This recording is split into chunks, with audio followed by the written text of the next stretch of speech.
varios países y aún en el nuestro, desde la propia izquierda se han alimentado procesos de carácter liberador, pero que en definitiva han buscado cogobernar con sectores de los capitalistas.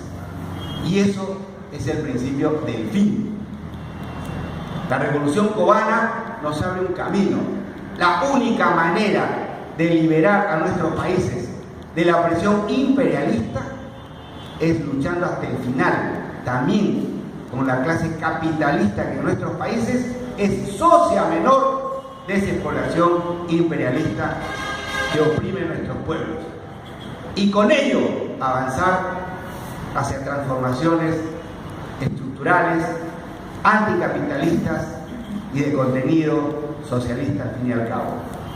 Sabemos que el socialismo, como régimen económico, solo triunfará en la arena internacional, pero estos episodios de lucha antiimperialista y anticapitalista en cada uno de nuestros países abren ese proceso de lucha continental y mundial.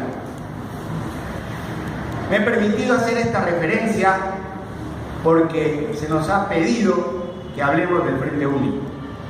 El Frente Único de los trabajadores y de los explotados es muy vasto, adquiere distintas versiones. En algunos momentos, Frente Obrero, como por ejemplo cuando se luchó por la jornada de las 8 horas, era evidentemente un Frente Obrero en nuestro país, en el resto de países del mundo, que concitaba la unidad de los distintos sectores del movimiento obrero alrededor de una demanda fundamental, ¿no? 8 horas de descanso, 8 horas de recreación, 8 horas de trabajo, un derecho humano fundamental. Han habido frentes de carácter antiimperialista, en donde no solamente ha estado el movimiento obrero, sino sectores de clase media y aún sectores de la propia burguesía, pero han tenido esa naturaleza. Han habido momentos de unidad de acción, que no es lo mismo que un frente obrero. Por ejemplo, cuando nosotros derrotamos a Fujimori en el año 2000, hicimos la marcha de las 4 suyos. Ahí no solo estaba el movimiento obrero, estaba el movimiento popular y estaba la burguesía, expresada en sus distintos partidos. Estaba el APRA, estaba el PPC, estaba Acción Popular, estaba Toledo. ¿Qué es lo que nos unía?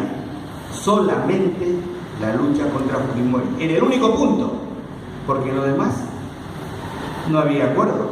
Ellos eran neoliberales y nosotros éramos antineoliberales. Ellos defendían la Constitución del 93 y nosotros estábamos en contra de la Constitución del 93. Y tanto era cierto esto que solo un punto nos unía y en el resto estamos divergiendo, que cuando ellos capitalizan la lucha contra la dictadura por la debilidad del movimiento obrero y popular, llegan al gobierno, mantienen el mismo programa económico de Fujimori y mantienen la misma Constitución del 93. ¿Qué es lo que nos unía? En ese momento, solo la lucha contra la dictadura. ¿Era correcto hacer acciones comunes? Era correcto. ¿Era correcto ir a la marcha de los 4 suyos convocados por ellos? Era correcto, porque era sumar fuerzas para tirarnos al enemigo de entonces, que era la dictadura de Fujimori, que pretendía quedarse por un tercer periodo, como bien sabemos. ¿Eh? Pero de ahí sacar la conclusión que con alguno de esos sectores es posible llegar a ser gobierno es nefasto. No hay que mezclar el agua con el aceite. Y en las elecciones últimas hubieron 2 proyectos electorales desde el pueblo y desde la izquierda. Unos que decían, la izquierda es débil, no puede, necesita un liberal que encabece un frente. Y encontraron en algún momento en la figura de Yudésimo un camino en esa dirección. Y hubo otro proyecto que dijo no, ninguna alianza con neoliberales, ni con Toledo, ni con Yudésimo, ni con Acción Popular, no, habrá un camino independiente para el pueblo trabajador. Esos 2 proyectos estuvieron en juego. Uno terminó mal, y el otro terminó bien. Yo creo que hay que persistir en este camino. ¿Por qué insisto en esto? Porque vamos a sufrir presiones desde el Frente Amplio, dentro y fuera. ¿Para qué? En aras de sumar votos el 18 o el 21, abramos las puertas a un entendimiento con Toledo o con Julio Guzmán o con el senador Barnechea, porque también se dicen neoliberales, de palabra para afuera, porque de contenido han sostenido todas las leyes neoliberales en este país, y a los políticos hay que juzgarles no por sus palabras, sino por sus acciones. Y entonces el Frente Amplio, que hemos logrado construir como una herramienta de liberación nacional y social, tiene que cuidarse bien de que no nos desvíen del camino, de que no nos lleven a alianzas electorales con quienes levantan el programa de las multinacionales y los grandes capitalistas en este país. Por ese camino no llegamos al objetivo que queremos, porque lo tenemos claro. Queremos hacer lo mismo que hizo Cuba en su momento. Queremos liberar a nuestro país del dominio imperialista que nos impone los tratados de libre comercio, como bien se ha recordado aquí, el TTP, ahora el TISA, antes el tratado con Estados Unidos, el tratado con China, el tratado con Europa. Todos son tratados colonialistas, hechos en función de los intereses de las grandes multinacionales, contra los intereses nacionales y los intereses de las grandes mayorías. Tenemos que ir contra esos tratados colonialistas.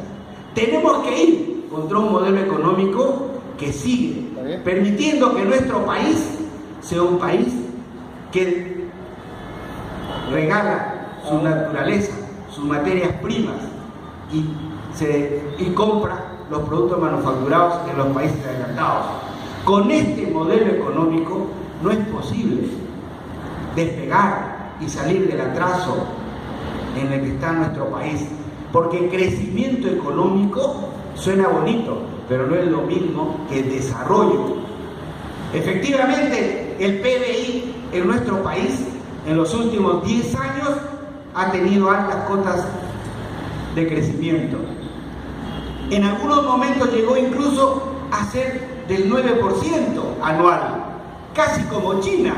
Hubo ciertamente una especie de milagro económico, porque los productos de nuestras materias primas estaban altos y era mucho lo que ingresaba por ese concepto a las arcas del Estado. ¿Sí?